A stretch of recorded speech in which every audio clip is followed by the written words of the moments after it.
दोस्तों, शिक्षक दिवस के इस पावन अवसर पर आप सभी शिक्षाविदों, शिक्षकों, गुरुजनों, साथ साथ विद्यार्थियों और अभिभावकों को हार्दिक नमस्कार, वंदन।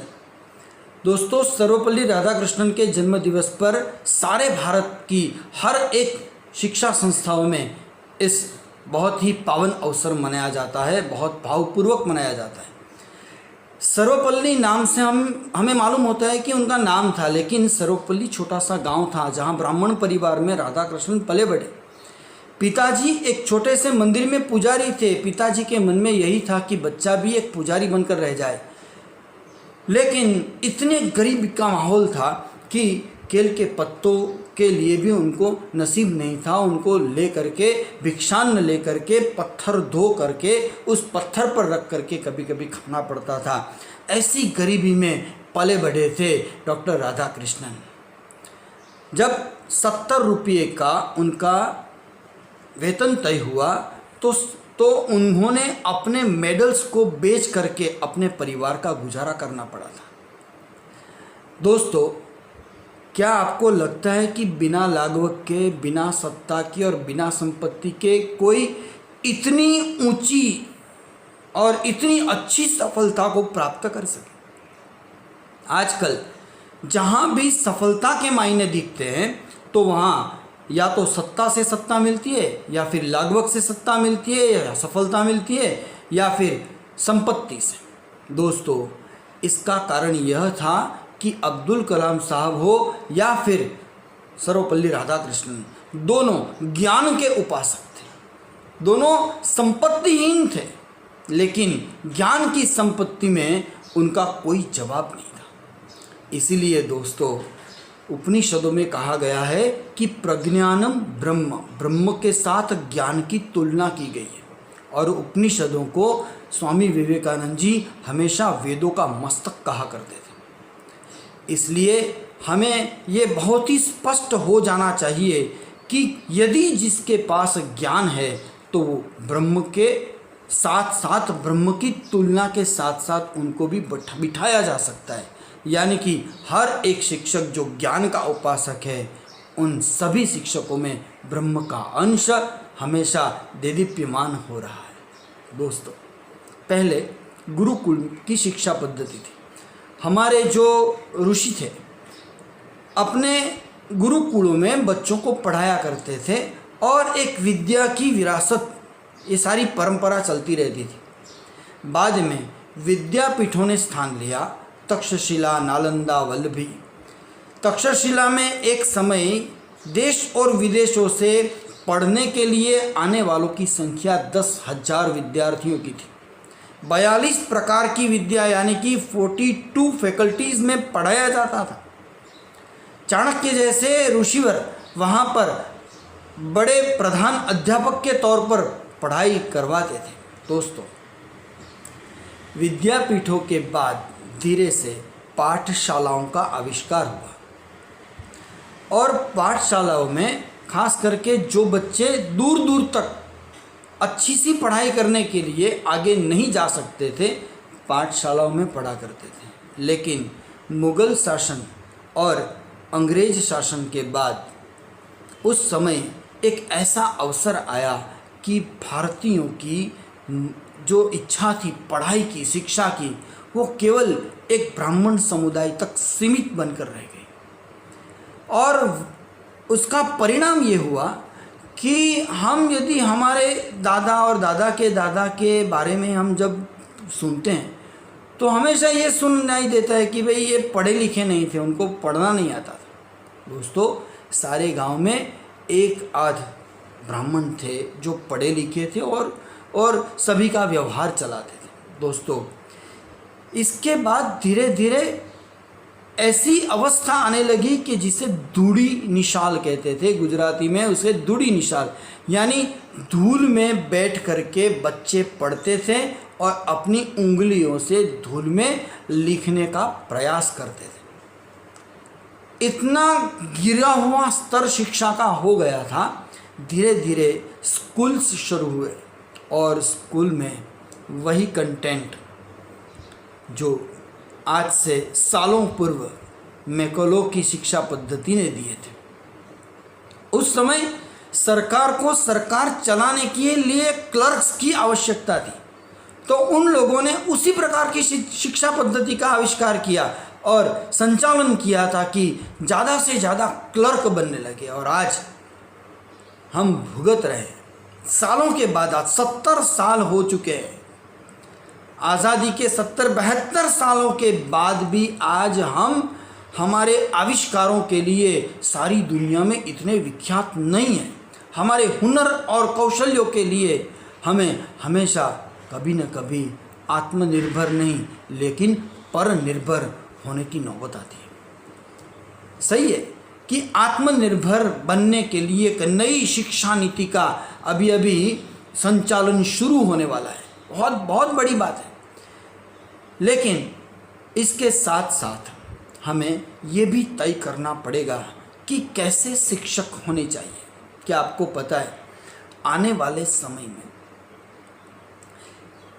जो आर्टिफिशियल इंटेलिजेंस है, इसके जरिए इतने सारे बदलाव सारे सामाजिक तौर पर आने वाले हैं कि यदि शिक्षक टेक्नोलॉजी के साथ साथ अपना कदम नहीं मिला पाएगा तो एक समय ऐसा आएगा कि उनके जो पास पढ़ने वाले बच्चे हैं या पढ़ाई करवाने के लिए भेजने वाले जो अभिभावक हैं, दोनों असंतुष्ट रह जाएंगे। हालांकि इस विषय पर हम कुछ और बार चर्चा करेंगे। आज शिक्षकों के लिए केवल 4 मुद्दों को लेकर के कुछ बात करनी है। सबसे पहली बात यह है कि जो रचनात्मकता से बच्चों के दिमाग में, विद्यार्थी के दिमाग में सपने को बोते हैं। देखिए दोस्तों, विश्वामित्र इसलिए दशरथ के दरबार में नहीं गए थे कि भगवान राम और लक्ष्मण जी को लेकर के बस उनको यात्रा करवा करके 2, 5, 15 राक्षसों का वध करें, लेकिन सारे भारत के इतिहास का और पूरे जो इक्ष्वाकु वंश का इतिहास उस समय विश्वामित्र ने चलती हुई यात्रा के दौरान दिया था। और तभी रामचंद्र जी और लक्ष्मण जी के मन में उस सपने को बोया था कि आप यहाँ पर केवल अपने अवध साम्राज्य के लिए ही नहीं है, आप पूरी मानव जाति के लिए, और जहाँ जहाँ भी अन्याय हो, जहाँ जहाँ भी त्रासदी हो, जहाँ जहाँ भी दलितों का और जो पिछड़े हुए वर्ग का जो एक प्रकार से दबाव हो, त्रासदी हो, उस समय आपको जिम्मेदारी अपने कंधों पर, अपने धनुष और अपने तीर पर उठानी होगी। दोस्तों, रचनात्मकता से बच्चों के मन में सपने को बोते हैं वही गुरु, वही शिक्षक होते हैं। दूसरी बात, राष्ट्र गौरव के साथ साथ प्रामाणिक जीवन और परिशुद्ध जीवन का एक सम्मिलन होना, वो शिक्षक की बहुत बड़ी महानता है। आप जानते हैं कि प्रधान अध्यापक के रूप में जब चाणक्य तक्षशिला में थे तो मिलने के लिए बहुत लोग आते थे। जब भी उन्होंने 2 दीप रखे थे, एक बड़ी बत्ती वाला और एक दूसरा छोटी बत्ती वाला, तो मिलने के लिए आते थे लोग जो प्राइवेट अपना काम करवाने के लिए आते थे, तो उस समय वो छोटी सी बत्ती जलाते थे और बड़ी बत्ती बुझा देते थे। तो लोग पूछते थे कि आपने क्या किया, क्यों ऐसा किया? तब उन्होंने ये कहा था कि मुझे राज्य जिस प्रकार आगे बढ़ने के लिए या संचालन के लिए जो सुविधा देते हैं, वो राज्य के आविष्कारों के लिए, राज्य की सुविधाओं के लिए, राज्य की संपत्ति को बढ़ाने के लिए, राज्य के काम के लिए देते हैं। लेकिन मेरे काम के लिए मुझे इतनी छोटी सी बत्ती से ही चलाना होगा ताकि हमारे सारे शिष्यों में भी इसी परंपरा वो आगे चलती रहे, क्योंकि राज्य के छोटी सी जो चीज़ है, छोटे से पदार्थ है, उसका भी मेरे अपने से नुकसान नहीं होना चाहिए। दोस्तों, ये जो शिक्षक होते हैं हमेशा अपनी संस्था के विकास के बारे में, अपने विद्यार्थियों के विकास के बारे में और उसके जरिए सारे देश के विकास के बारे में सोचते हैं। तीसरी बात है, जो लगन से काम करते हैं, जो मेहनत से काम करते हैं। नाम सुना होगा आपने गुजराती के बहुत बड़े साहित्यकार मनुभाई पंचोली का। दर्शक उपनाम से उन्होंने बहुत सारा साहित्य का सर्जन किया है। एक बार रात्रि को 2 बजे उनके कमरे की बत्ती जली हुई थी, तो 2-5 विद्यार्थी आसपास दूर से देखा कि ये बत्ती जली हुई है, तो सर क्या कर रहे होंगे।